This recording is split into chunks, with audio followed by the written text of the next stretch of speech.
All right. Hello and welcome to this video. This is first of a series of videos where we'll be talking about Alzheimer's disease.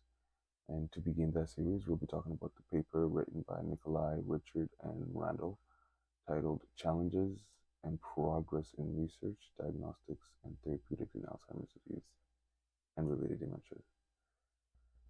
This is the abstract. So the gist of it is essentially that there is going to be a crisis, a financial crisis, especially for this disease, Alzheimer's disease. And since we're in Canada, I'm going to look up some stats here. So it seems that this disease accounts for 60 to 70% of dementia, and about 1 million Canadians will be living with it by 2030. So progress is needed. And as most Canadians already know, the healthcare system here is not at the best right now. So by 2030, if we have all these people suffering, it's going to be even more constrained. So it's very important that we find treatments and ways to kind of mitigate that by now. So I'll just be discussing this paper as some sort of reference to kind of mitigate that, and to also just kind of begin this series about what Alzheimer's disease is and what the situation is with it right now.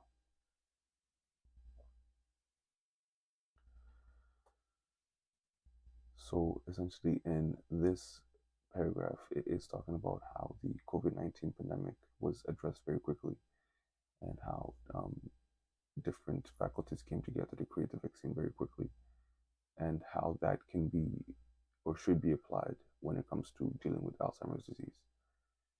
The fact that we haven't found a treatment yet isn't the best look, and knowing that it's going to be a big problem in the future should be more of a shock, and let people do what needs to be done in order to treat this and treat this with the urgency that is needed.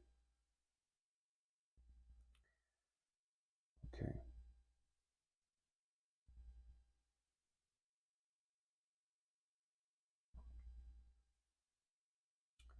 So in this paragraph, it essentially tells us that the current gap is with finding a treatment of this disease is the fact that we don't have an idea of what happens in the beginning of this disease. So basically the molecular events that cause the pathophysiology that we see. That is one of the biggest hindrances right now. So the principal challenge here in identifying preventative and curative therapeutics in the current graph is inclusion of early molecular events that are necessary to cause disease. That is the etiology of disease. So let's just talk about what Alzheimer's disease is. So Alzheimer's disease is basically a type of dementia whereby the person who has it tends to showcase a lot of memory problems and language difficulties, and kind of remembering places and things is all impacted. They can't really have good daily they're not able to do activities of daily living by themselves eventually, and require more and more caregiver as time goes on, because this is kind of a progressive neurodegenesis or pathogenesis of the person.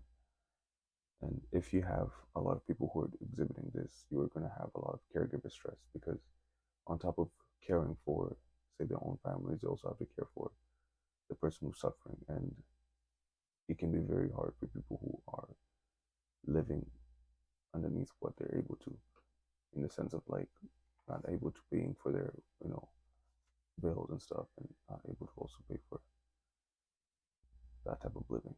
What has been discovered recently, the best way to remove or to kind of decrease this amyloid burden is via PET scan, which is called, PET scan is known as position emission tomography, which kind of uses what it is a machine where you go in like an MRI, and they target lasers into the person. Usually the lasers are very non-invasive, but are specific to what they target.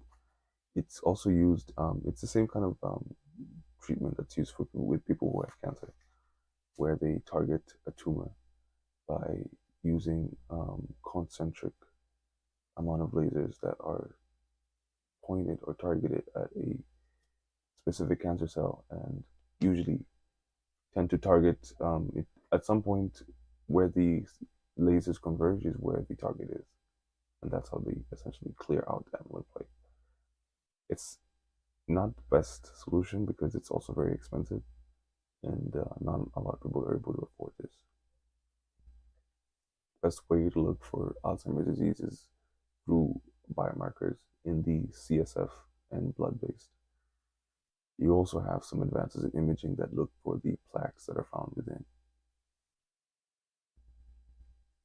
So the neurodegeneration that is showcased in Alzheimer's disease can be translated to the molecular aspect whereby you have amyloid plaques that aggregate within the spaces between neurons. Usually it begins in the memory areas of the brain. So amyloid is a type of protein that is produced by neurons, and sometimes it's secreted and then eventually it's cleared out at the end of the day. But in Alzheimer's disease, what happens is this amyloid is not cleared out effectively, and it forms aggregates, and these aggregates can start impacting the way neurons communicate with each other. You also have another thing happening at the same time known as neurofibrillary tangles, which are type of proteins called tau, TAU. And what they do is they form these tangles within neurons, causing the neurons to die from the inside, essentially. So it's kind of like a double whammy. And that is what is known for this disease. Finding a cure in that kind of way is very difficult, as you can only imagine, because all of this can be happening and there's no symptoms, especially in Alzheimer's disease. Most symptoms are known to happen.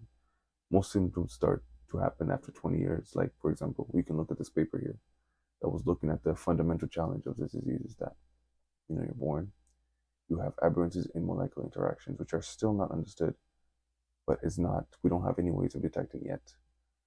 And then you have cell death that happens, this is probably like, so you're 20 plus, so you could be in your 30s at this point. And then you have mild cognitive impairment that could be happening at around 45 to 50, but you still don't have any symptoms, and then you have symptoms showing up when dementia is coming up. And at that point, you have a lot of degeneration that's already happened to the neurons. So it's finding a cure. Finding a cure is going to be very difficult at that stage.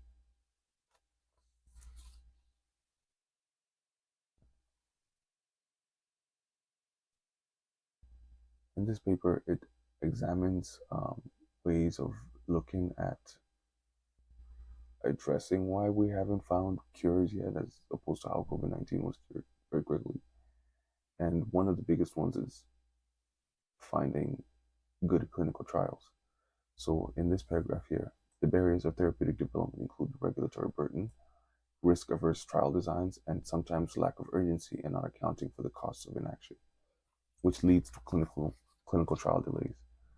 So we have extensive international regulatory reporting requirements and approval delays, which can contribute to losing several million dollars in pharmaceutical companies, both in the private and public sector. And this can take up to 3 to 5 years to be completed.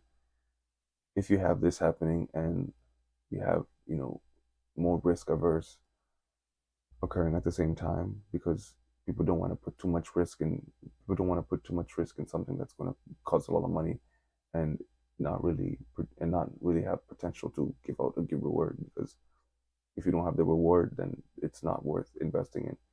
So if the government can kind of reduce the amount of time that it takes to enroll participants, and kind of reduce the logistical burden that comes with maybe regulatory reporting. This doesn't really have to happen, because this is going to be a burden in the future anyways. And if you really think about it, if Alzheimer's disease is treated, the potential for treating other dementias increases, and even maybe improving human life in that way, because it could also be a way to address more understanding in the nootropics field. So it's kind of important to kind of look at it. Even though nootropics is kind of still very pseudoscience-y, I think it's also important to understand that, if you manage to treat brain health at old age, then Imagine how that can also impact people at younger ages. Perhaps it can even increase or improve brain aging and overall aging. The other thing about these trials is sometimes we need to find people participants who are at the no symptoms to mild symptom range, because most of the participants that are being looked at tend to already have the symptoms, and at that stage it's very hard to really find treatments because you have a lot of degeneration that's already happened. So even if you do find a treatment, it's not really going to bring back whatever is lost. So if we can find a treatment that can address those who are not showing symptoms or have mild symptoms, it can kind of at least reduce the impact that it's going to happen in the future for them. So there's a disconnect between the way patients with AD are diagnosed in current clinical practice and the way research studies identify study participants. So most practicing physicians wait and make a diagnosis of AD relatively late, and when patients manifest clear symptoms and need counseling on how to manage the symptoms after significant functional decline has occurred. So yeah, so basically, essentially, those doctors are going to be putting those patients who already have significant impairment into these studies, and it's not, it's a good thing that they are enrolled, but at the same time, it's going to be harder to find a cure that's going to actually make a difference in their life at that stage. At this point, you just kind of find things that are going to alleviate the symptoms.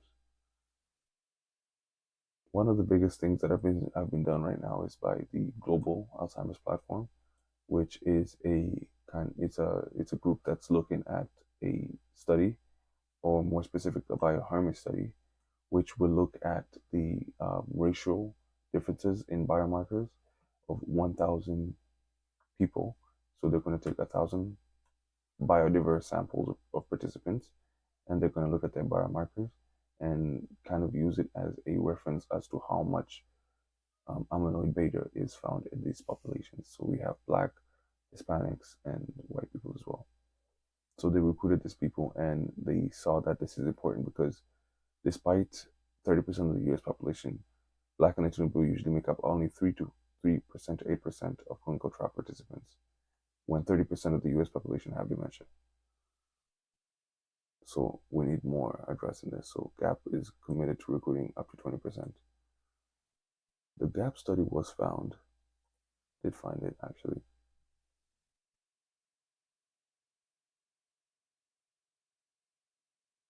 and what they discovered was that they were actually only able to recruit about 19% of what they uh, wanted to find, and they found that the prevalence of amyloid beta within Blacks and Hispanics. So for Black people, you have about 24% of amyloid beta accumulation in the cognitive normal person, and then 23% in somebody who's exhibiting mild cognitive impairment, and about 38% for somebody who has basically mild Alzheimer's disease.